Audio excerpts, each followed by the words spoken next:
Aquarius, hello and welcome for your weekly reading for the week of August 24th through to the 31st. Thank you so much for joining me. Thank you to my subscribers for being here. I appreciate you all. If you all could start off this reading with an affirmation. I easily follow my heart and intuition. Either affirm it out loud, type it in the comments, or write it in your journal. And have your journal ready to take some notes for any intuitive insights that might pop up for you during this reading. We're going to get 5 cards from the angels and clarify with a couple other decks. You all have quite a bit of movement happening with Pluto going into your 12th house, but it's currently retrograde in your sign, and the moon shifting into Taurus with your ruling planet there. I feel like you guys are grounding a new reality. We have the Ace of Water as well as awakening. So it feels like you might have offered your cup to a situation. Taurus is your 4th house, to a maternal figure, whether that is a partner romantically or your own parents. You're healing a bond. You're awakening to how intimate your romantic relationships can be, depending on how much of a grudge you might hold towards your parents or childhood. Nine of Air is giving me this feeling of like you really are waking up to how those grudges have been at the back of your mind, making decisions for you, and you are wanting to choose differently. You might be dealing with a Capricorn, someone who you love immensely, and they have seen you go through a lot of change. Maybe you've had a windfall recently, and it's allowed for you to shift your perception from flight or flight to really maturing and owning your emotions. There was a water moon discovered, Ariel, which it's interesting. We don't have Archangel. This is Archangel Gabriel, but we have Archangel Gabriel and 8 of Water. So it feels like, yes, you are dealing with an Empress, and you are making strides to get closer to this Empress because they hold a lot of secrets for your long-term partnership, maybe your future, and you're wanting to make sure that you're in alignment with that. With Virgo moving through, Venus moving through Virgo as well as the Sun, this is your 8th house. So with Chiron in the Sun's 8th house, but your actual 3rd house, it feels like you guys are gaining momentum with how you express yourself, with the trips you take, the places that you go, the work that you're doing for your spiritual growth. We have the 7 of Wands with the Ace of Water. There are many hands that will help you to move to the next level as you open your heart to sharing your cup with someone, to honoring your commitments in partnership, and to filling up your own cup with your emotions, which might have been repressed, honestly. This awakening with the 3 of Cups, it just speaks to joining forces with people who are aligned with you, that want to learn about the universe, God, deeper explorations of self. But here we see these are the 3 fates with the water bearer energy. So it's like having this Gemini nature. The 3 of Cups reminds me of Gemini for some reason, because I feel like Geminis can get together and gab. But there's also this sense of having some objectivity around our emotions when we do it. But that makes for great writing. That makes for great reading. Maybe you guys want to join a book club, or you'd like to host something that is your passion. I know a lot of Aquariuses work with crypto, or they work with the internet in various ways, and maybe your community is calling for that, or maybe you just want to be a part of a community that, you know, everyone already knows what they're talking about. You just want to either go to a conference or network, and that might be a short distance trip that you take. You have the Hangman with the 9 of Air. So I think with Uranus there, Uranus is showing us how we have, again, assigned our nurturing parent. It may not have been our mother. We've assigned them a lot of this like repressed emotion that has been making decisions for us, and we're seeing how it's been sabotaging our connection. There is a cone of, if you see the Buddha on the road, kill the Buddha. And I sense that because you are not wanting to sabotage your romantic connection anymore, you're able to understand that you can do the work. You can either show up to the work or not for this Empress, or if you are the Empress, that you have to show up differently to your life in ways that allow for you to express the richness and the fullness of your emotions in a new way. This image is a depiction of like Julius Caesar being taken down by a bunch of people. And with this 8 of water, we have the 10 of cups. So we go from the 8 to the 10. We start with the ace even, and we go to the 10 of cups by the end of the reading. So something tells me that maybe you're alleviating these thoughts that have been burdensome. Maybe you have like caught it by the tail, and now you're ready to put it into a cage. You're willing to make something else of these emotions that have repressed your cycles of creativity, your creative urges, even your emotional commitments. So a few cards came out, one for each of our cards. So with the Ace of Water and the 7 of Wands, we have the tear. So there is something beautiful about shedding tears. It allows for our ego to dissolve. And it feels like if you're able to be witnessed, coming into this ability to defend yourself, to show up to your heart's wishes with emotional availability, you will break ground. You will be able to plant a seed deeper into the earth. The offering with awakening and the 3 of cups. So you might need to gather with friends and make an offering of your services, of your gifts, skills, and abilities with the internet. Maybe you're going to a senior citizen's home and giving an iPhone instructional.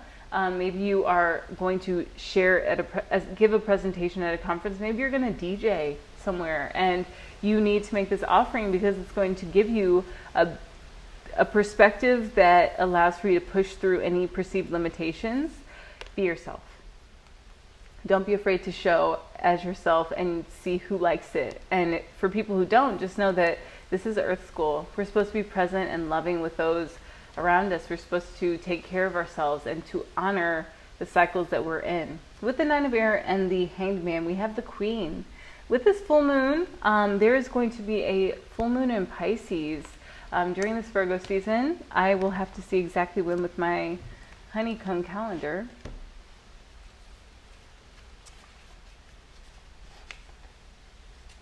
There's a partial lunar eclipse. I sense that that is the energy because it's looking red on here. But that was why we had this super blue moon in August recently, this Aquarius full moon, because it was that extra lunar cycle. But the next full moon outside of this partial lunar eclipse is the full moon in Aries. So something in me is saying that by October 23rd, this full moon in, let me triple check that date.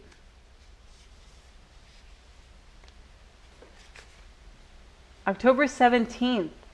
Oh wow, that's a 24-degree full moon in Aries. So there's a partial lunar eclipse and then a partial annual solar eclipse on October 2nd. How powerful. So we're in a portal. We are in the threshold, my Aquarians, of getting to the bottom of these restless thoughts, which you all are the epitome of the thinker. You all are the pinnacle of the air signs. You are the highest vibration of thoughts. You are that sudden vibrational shift and download. And this Queen energy is saying to be receptive, to allow for the truth to make itself known by what happens, not by what we think of and can imagine, because we can always imagine ourselves into a hole. But we can also vibrate out of that by starting to open up to love, by not necessarily believing in those denser emotions of anger, which is a secondary emotion. It's not even like, if you get to the bottom of anger, there's often a misplaced sense of belonging, a misplaced sense of empathy or sympathy with people who don't necessarily see eye to eye to you or make you feel seen.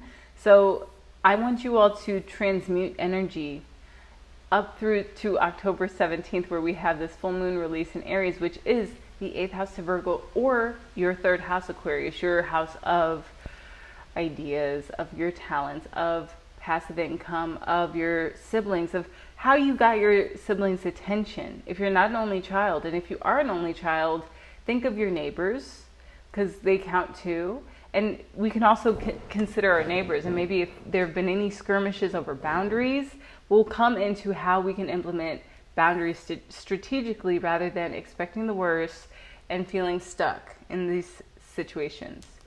We have the vow. I told you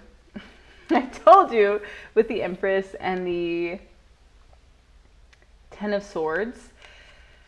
So lavish abundance, give birth to your dreams, nurture yourself and others, and then get into this timeless space out of needing to identify. Maybe you don't need a label. It's just you are in love with someone and you want to make a vow with them, and maybe traditional marriage hasn't worked for other people, but maybe you weren't ready for it at the time that you were considering it, and now it's time to reconsider it. And I sense that after this Mercury stations direct on the 28th, before Venus moves into Libra, your 9th house, you're going to get a refreshed view and perspective of what it can be whenever you set your mind out to make it something better.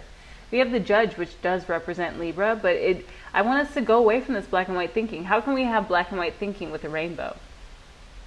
So I sense that the Judge is asking you also to move out of this false dichotomy and move into, you're off to find this 9th cup, this deeper fulfillment, but in between that, it's like 2 cups meet, and you're playing with your emotions here, but you're towing the line to have adequate boundaries so that you can go out into the world and not be so choked up in tears that you can't, feel comfortable around people. We want our Aquariuses comfortable in their emotions, and it's like this Taurus transit when the moon crosses over Uranus, from the, oh my goodness, it did already.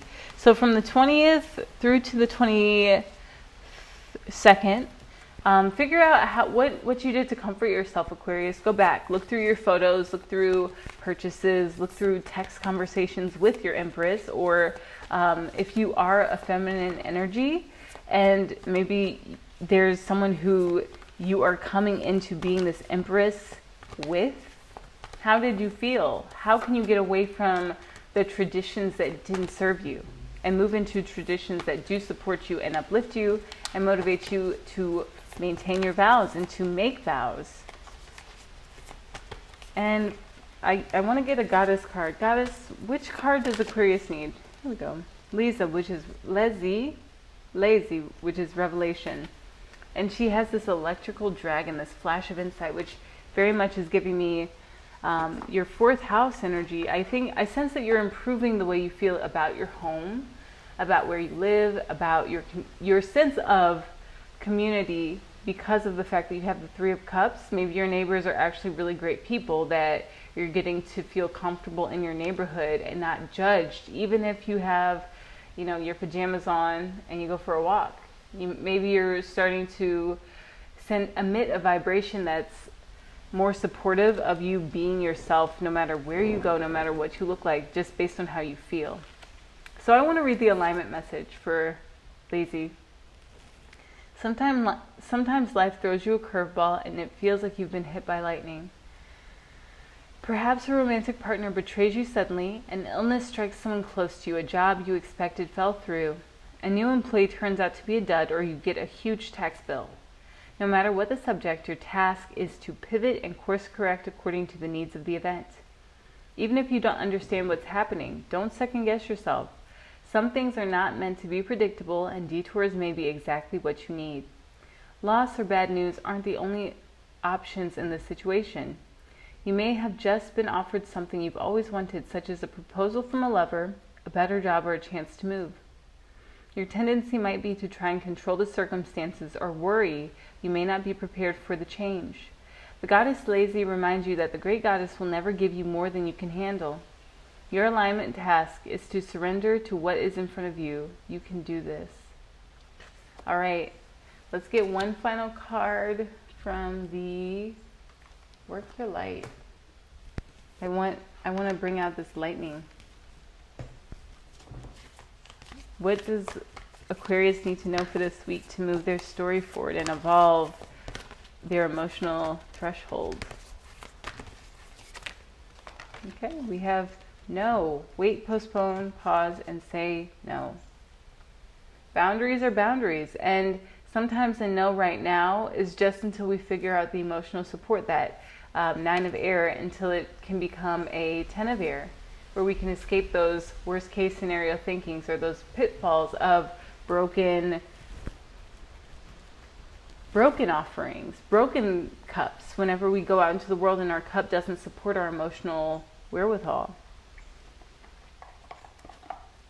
And one from the Sacred Symbols deck. courage. Ooh, we got the lightning bolt. So have courage. 37. Let's see. You're being invited to summon your courage and take the next right action. Drawing this card can be nudging you to let go of any fears you are having and boldly move ahead. This is your moment to seize the day, live your dreams, and step forward with confidence. You can meditate on the symbol and mantra whenever you need a boost of encouragement. The symbol of lightning. The lightning bolt is a symbol of courage and was inspired by a fictional cartoon character and real-life character in the author's life. Shazam, the boy who is never afraid to try something new. A forever inspiration on this wild journey of life. And the card does say to rest in power, so it feels like you all need to get some rest and allow for lightning to strike when it strikes. That feels so important. Even with Archangel Gabriel here, I'm kind of blown away with your ruling planet being in Taurus and me calling that full moon in Aquarius lightning striking twice. So whatever might be coming up for you right now, look at me holding all these cards of lightning. It might be a no until October 17th, and then it could be a yes, but you need to sort through the emotions. Aquarius, join me on a 10-day miracle manifestation course starting September 2nd, new moon in Virgo at 11 degrees. Allow for that lightning to strike something that's grounded so that by the time that Pisces season rolls around, you all can profit off of whatever it is that you are wanting to bring to life. I'm playing with the 10-day miracle manifestation course now. It was sparked by April Sparks of Minnow Pantera, who actually gave me the tea on how it worked out for her. I'm experimenting with it myself, and let me just say this. It's amazing to see how things are coming into being with just repetition and getting clear on my goals. I hope you all have a fabulous week, Aquarius. Until next time, aloha.